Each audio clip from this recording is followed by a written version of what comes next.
Hello, I'm Steve, and I'm from beautiful Hamilton, Ontario. And I play the bass, drums, guitar, vocals, tin whistle, sometimes the flute, synthesizer, and a bunch of other things in Decomposeur. And I do vocals in a new band called Wasted Age.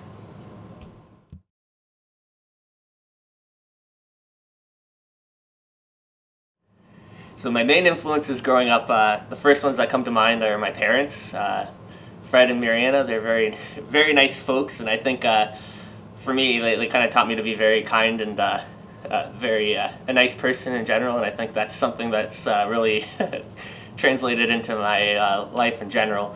But also going into like the musical aspect, my father, when I was growing up, he had a guitar and he played a little bit of guitar, and he kind of introduced me to the instrument. Although he didn't really teach me too much, he kind of got a guitar in my hands to start a bit, and that was basically my introduction to playing music in general. And then one Christmas, for some reason I got into my head that I really wanted to play the drums, so one Christmas I kept asking for the drums, and they got me a pair of drumsticks, so I started hitting on things, and I was putting holes in all these cardboard boxes that we had in the basement. So finally my dad gave in, and he's like, okay, you can buy yourself a drum set if you want. So I bought my drum kit, which I still use to this day, the same drum kit. It's a Westbury drum kit. And then, so that's how my parents influenced me. But then other musical influences in my life, I had an next door neighbor named Dan, and when I first started getting into listening to music, we'd hang out in his basement, and we were kids. We were only like grade 3 or 4, and we'd play games and stuff, and just sort of do a lot of like that sort of imaginary games and like imagination sort of stuff, pretend we're like police officers, those sort of thing. But we'd listen to CDs in the background, and he had a bunch of things like Gob and Sum 41 and those sort of bands. So we were listening to that sort of stuff, and I really got into Sum 41, and I'll talk about that in a little bit, because Sum 41 is probably the biggest influence, at least getting me into music, which is kind of weird to say for a punk and hardcore sort of show, because a lot of people kind of look down on pop punk. And then another big musical influence that I have to mention is my childhood friend Matt. When we were growing up, he always wanted to start a band, and he used to play the bass, and he was really into Rush. So when I first got the drum set, we started jamming. He actually sold me a guitar first, and tried to teach me the guitar, and it just wasn't working for me until later in life. I never really learned how to play too much. I kind of taught myself all the instruments. But so the drums, though, I got a drum set, and we started a band for a talent show at school, and he made me play YYZ by Neil Peart, by Rush, but Neil Peart's drum parts. I was only playing drums for 2 months before the show, and I pulled through. I was really choppy and sloppy and did not play like Neil Peart whatsoever, and I kind of resent Neil Peart to this day because of that. But a wonderful drummer. I don't like his songwriting, but that's just me. And yeah, those are my influences, personal influences, I'd say.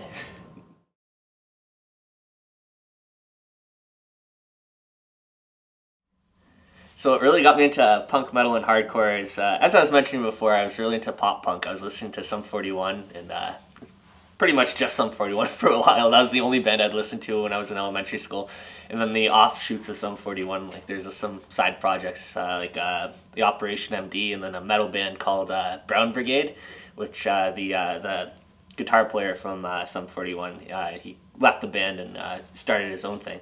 But during that time, then after that I got into NoFX and those sort of bands. But what really got me into what I'd say is like punk, metal, and hardcore music, more so than just listening to it and actually being a part of it and making music and going to shows and seeing things, was once my family went down to Ottawa Street, actually into the textile district, looking for some fabric to upholster some chairs, and we were walking around, and we stumbled upon this place called Crash Landing, and I walked in, and I was at that point I was playing the drums, so I was kind of looking around. I saw there was a music store, so we asked if they had any cymbals, but they didn't sell cymbals at that time. But I looked around, there's all this punk stuff everywhere, and I ended up buying a Descendants t-shirt there that I still wear to this day.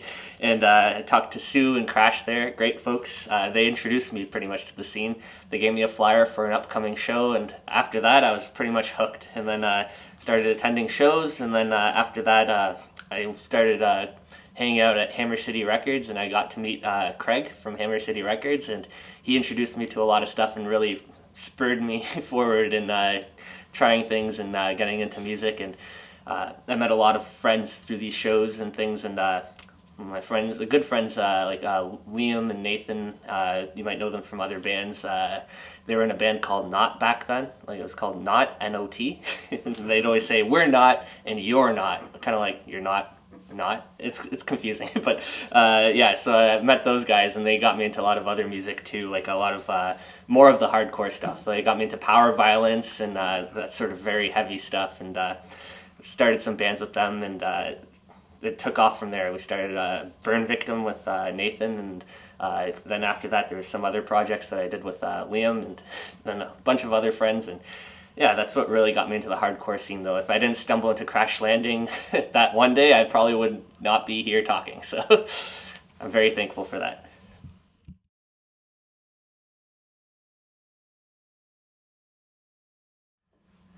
So my first concert that I ever attended, it might not sound surprising, but it is a little bit not quite the way you'd expect it to happen. But my first concert was Sum 41, actually. But it was before I started listening to them and I got into them. When I was in the 4th grade, they had the at Gage Park, the Festival of Friends, and one of the booths was a Pepsi Taste Challenge. And what you'd do is you'd try to see if you can taste Pepsi versus Coke, and then at the end you'd open up like a kind of like a scratch ticket sort of thing to see if you won anything. And I won tickets to go see Sum 41, and I was in grade 4. I was looking at this and I'm like, "Who's Sum 41? What is this?" And everybody around me like, "Oh, that's so awesome." I was in grade 4, and then I had a cousin. I have a cousin. She's still around. So I have a cousin in Niagara Falls that was into the band, so I asked her to come with me, and so we went to the show. And I feel really bad because I don't remember too much. I kind of remember there being like a big devil in the backdrop, but I don't remember anything about the concert itself. But I do remember being freaked out the whole time. I think I was like kind of like freaking out, like in like kind of like a anxious way, because I always watched with my mother. We'd watch Young and the Restless, and there's this character who was this janitor with long hair or something. He always looked freaky, and I always had dreams that he would kidnap me. And at this concert, I was freaked out because I've never been to a nightclub before. This was at a nightclub in Kitchener-Waterloo, and there's all these people around, and I was freaked out that I'd get kidnapped the whole time. So that's all I was focusing on. I was like freaking out the whole time. So it wasn't that memorable. I ended up seeing Sum 41 again a couple times later on in life, which was nice. But I've come to realize that I don't really enjoy big concerts. I like the smaller shows. And the first show that I actually went to, the first punk, metal, or hardcore show that I went to, was actually that one that I got the flyer from Sue and Crash at Crash Landing. It was for one of the Rebel Time Records matinee shows. It might have been, I think, even like one of the second ones that they, like the second one that they had. So it was kind of early in the run.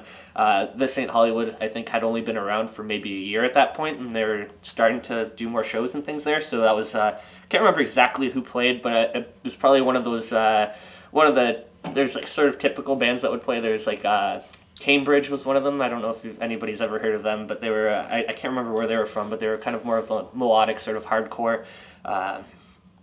Other bands, I can't remember any of the names of the bands. It's been a long time, but there was like certain bands that would play these Rebel Time matinees, and they were always great, and I always enjoyed them a lot. I wish I remembered all of them. I have some of their CDs and things. Rebel Spell, yes, them. Class War Kids. Fallout? The Fallout, yes, them as well. And then I can't remember the name now, but one of Adam Wood's early bands back in the day. At What Cost? At What Cost, yes. At What Cost was. I remember seeing them play. I don't know if it was that show in particular, but I remember seeing At What Cost play, and one of their guitar players. I'm pretty sure he had a guitar that was shaped like an M16 or something. It might have been another band, but and one of them played like the Zakk Wylde Les Paul with the circles. I just thought it was the coolest thing. But all these bands kind of really shaped me. I was in grade probably grade 11 or 12 at that point, or even grade 10. It was kind of early on when I was getting into that sort of music. And those Rebel Time matinees really really shaped my perspective on punk and hardcore. And then after that, I'm really glad that Jamie Problem, he kept them going with the Sunday Slam Fest, which was pretty much the same idea as the Rebel Time shows. And yeah, those were really awesome.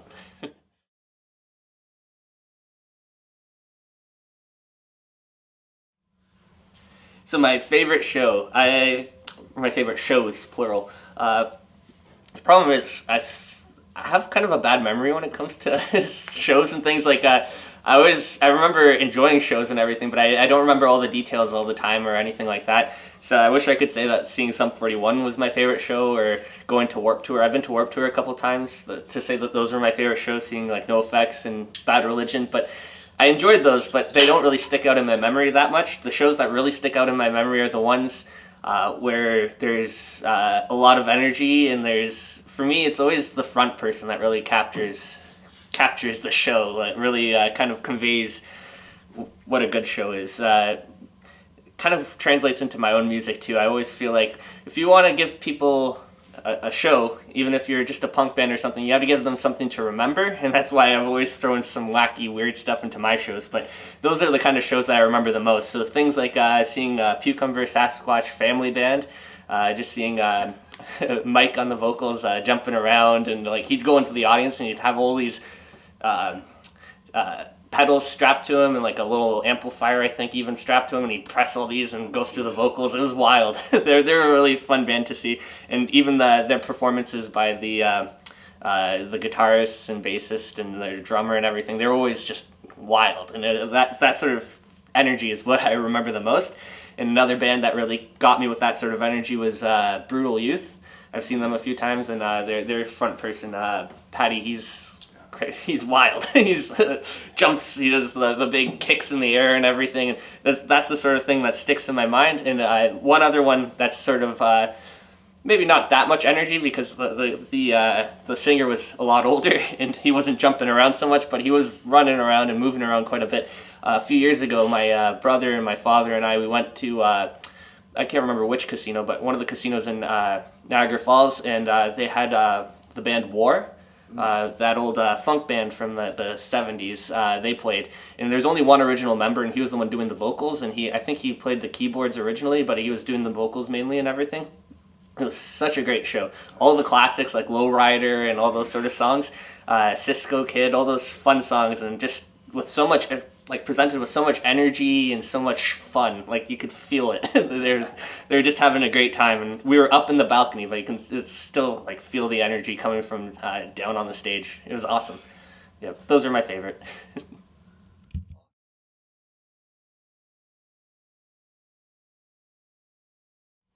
So the craziest things that happened at a show, I can name a few crazy things that have happened at shows. Like I said before, when it comes to shows, any type of show, especially punk rock shows, I like to think about like give the audience something to remember. And somebody who's always good at doing that, he's not in Hamilton or in Canada anymore. He's now in New York, but Rufus from Noble Savages, he used to always put on a wild show. And I remember, I'm not sure if I seen it or just seen pictures. That's the thing, my memory's not the greatest. But I remember once he was known for rubbing peanut butter all over himself during a show. So that's a crazy thing.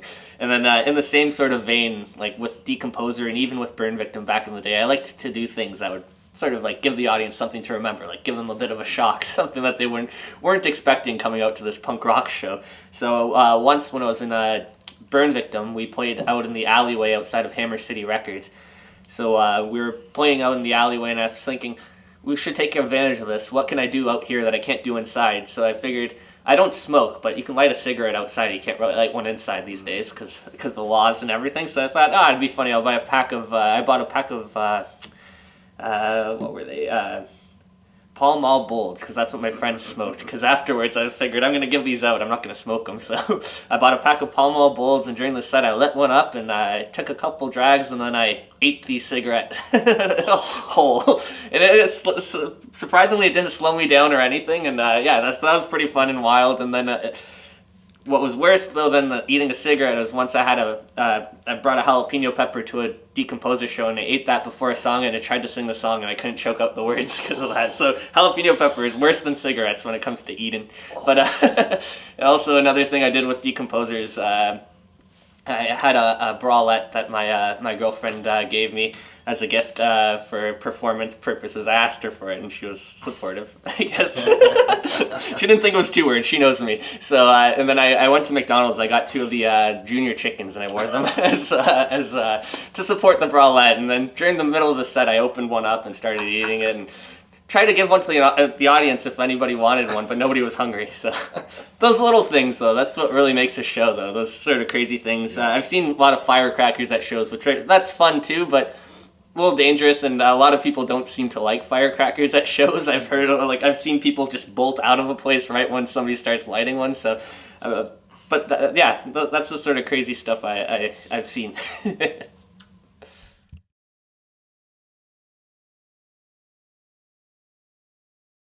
So some of my past and current bands. This is going to take a lot of remembering because there's been a few. But my first band that I was in, well, if you want to go real far back, I mentioned earlier my friend Matt, him and I would jam, and we jammed under the name Bafflehead. We never played any shows. It was the name of a type of bird. So we played, we would just jam under that name, and we called ourselves a band, so I'll count that as like my first sort of band. So there were some lineup changes there, and we played a talent show, and that's about it. Then after that, I wasn't really playing with bands for maybe about a year or so, and then in high school, I think I was in like grade 11 or so, or 10. It was about 2010 or so, I'd say. I heard about a band. I went to a couple shows just to check out some friends' bands and things. I had a friend who was like in a ska band and things like that, so I went to some of their shows, and ended up going to this one show that was like put on by this promoter called Supernova. I don't know if you've ever heard of Supernova, but they were one of those promoters that was kind of, I think they were built to sort of like in a way that rips kids off. So they'd get bands to play, and then they'd give you tickets to sell, and you'd sell those tickets and bring them back the money. It's funny because I played a bunch of shows through Supernova with this band that I'm just about to mention, but we never really sold that many tickets. We just played. So I went to one of these Supernova shows and saw this band called Web Society, and my big thing when I was a kid, especially when I started going to punk rock shows, is I'd love to dance. I'd skank all the time, going to circle pits. Like, if nobody else would be dancing, I'd just dance on the spot or dance. I still do it to this day. If you see me at a show, you might see me dancing alone. I was dancing. There's this band called Web Society that played, and they were playing like pop punk sort of stuff, and they were pretty cool.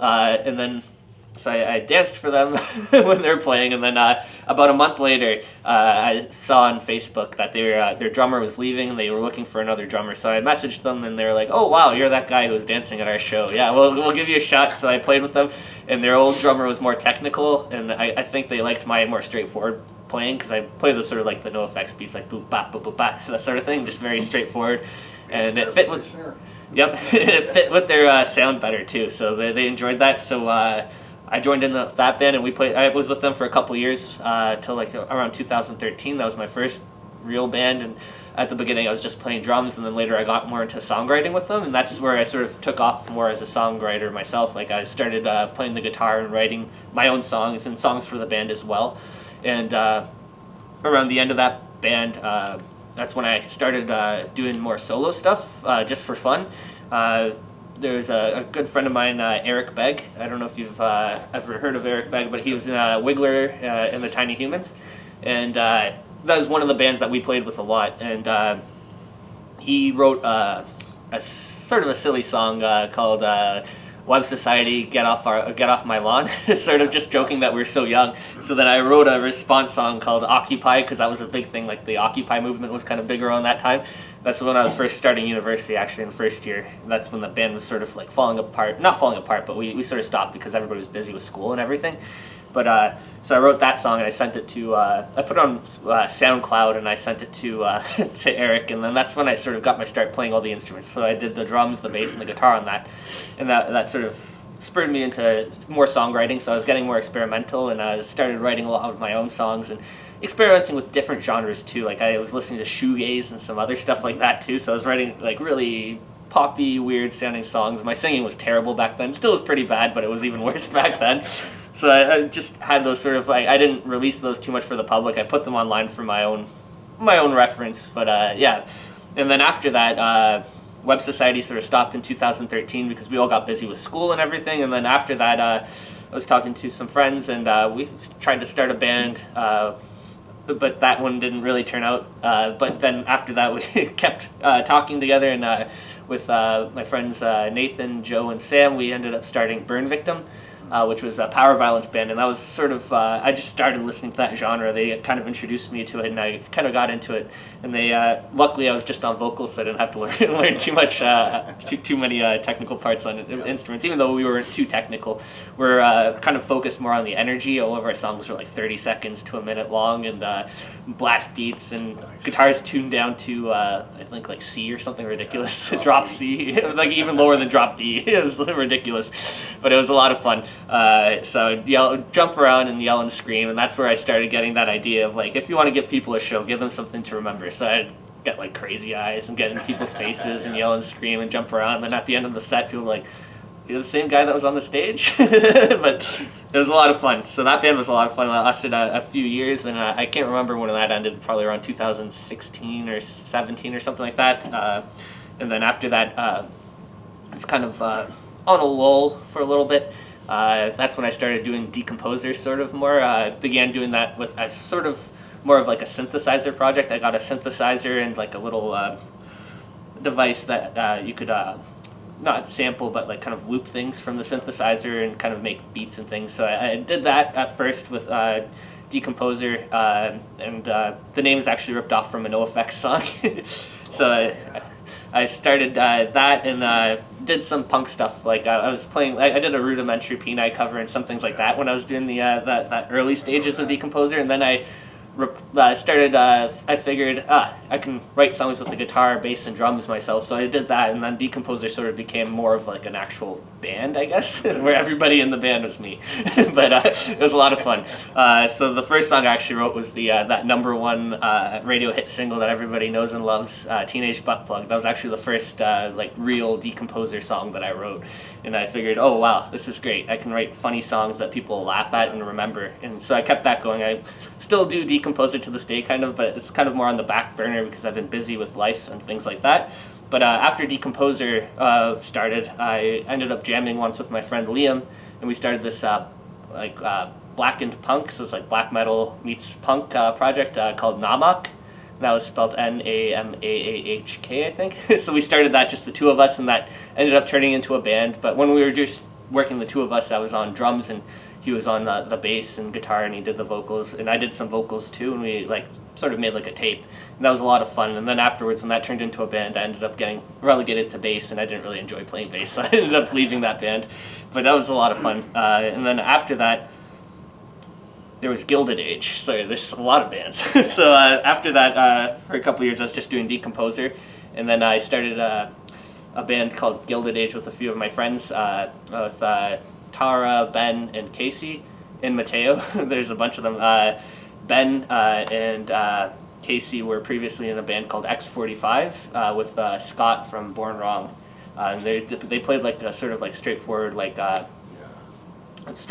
mid-tempo sort of punk stuff, and they wanted to continue doing that, but Scott was leaving for Montreal, so they started this new band with Tara on vocals, and then I ended up taking over the drums, and we ended up getting 2 guitarists and a bassist, and so that was Gilded Age, and that was a lot of fun. That was like more of that sort of straightforward mid-tempo sort of punk, but it was a lot of fun with Tara's vocals. She wrote really good lyrics and everything, and sadly we were practicing for like a year and a half, and we played a few shows here and there, and we put out 1 tape, I think, and that's about it. Then we sort of fizzled out because, again, life got busy. I was in law school at the time, and life got busy. So, and then after that, I was doing Decomposeur for a while, and then things kind of really ramped up this year. I ended up getting into another band, now with a few friends, with Eric from Fleshrag,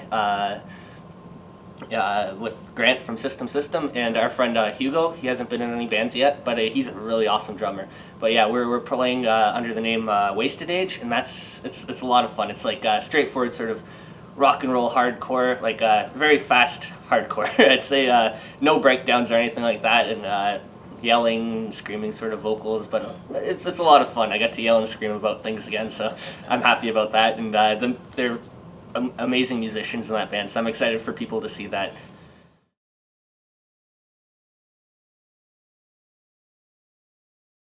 So my favorite thing about being a musician is just having fun. I don't know, for me music's all about fun. I don't do any of this. Like a lot of people, when I I've met some people who try to make it in music or make money off of it or sell lots of records and things like that. For me, it's just a lot of fun. It's a way to unwind, and as much as I guess the thing I might dislike about it is that it's a part of me. I can't get rid of it. I worked in an office job for a long time. I look at myself in the mirror wearing a suit and tie. I'm like, this is not me. Who am I right now?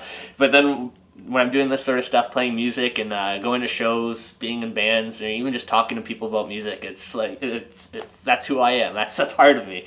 As much as I might wish that maybe I could be better as an office worker or something along those lines, it's just not me. I'm not one for fancy things. Like, give me a beer, give me a drum set, I'm happy, and that's it. Yep.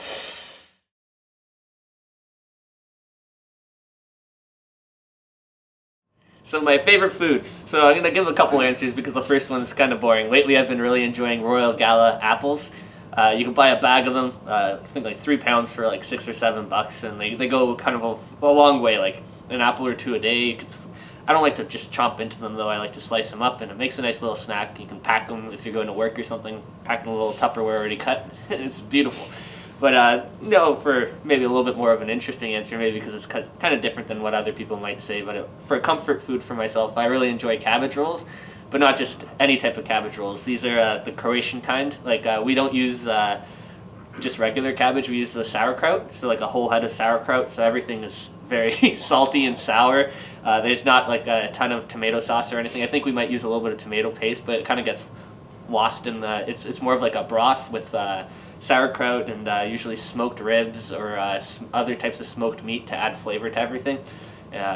And then shredded sauerkraut there, and then usually serve that with the side of mashed potatoes, but it's really delicious. The sauerkraut's especially delicious. My girlfriend's actually a vegetarian, but she likes the taste of that smoky sauerkraut from the from all the ribs and everything that's in there, so yeah.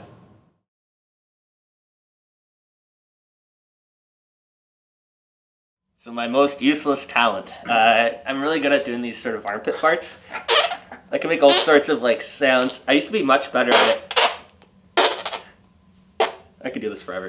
But I used to be much better at it when I used to be a little bit skinnier, but then I went to Croatia and visited some family, and everything out there is fried in pork lard. So I came back and I put on some pounds. I used to be able to do it with my shoulder too, with the cavity there. I can't do it anymore, but I think it's a useless talent. Once I had a YouTube channel for fun once, and I made a video of the armpit farts, and then it could have been useful, I guess, because I got a whole bunch of comments from guys asking me to do it with my shirt off, so maybe I'd be able to make some money that way, but it was too creepy and weird for me, so I decided so yeah, if this video gets taken down for anything weird, that's probably why, because I guess there's something about that people are into, but yeah, armpit farts, they're fun. And I just want to say thank you to Steve and Stronger Than Ever videos.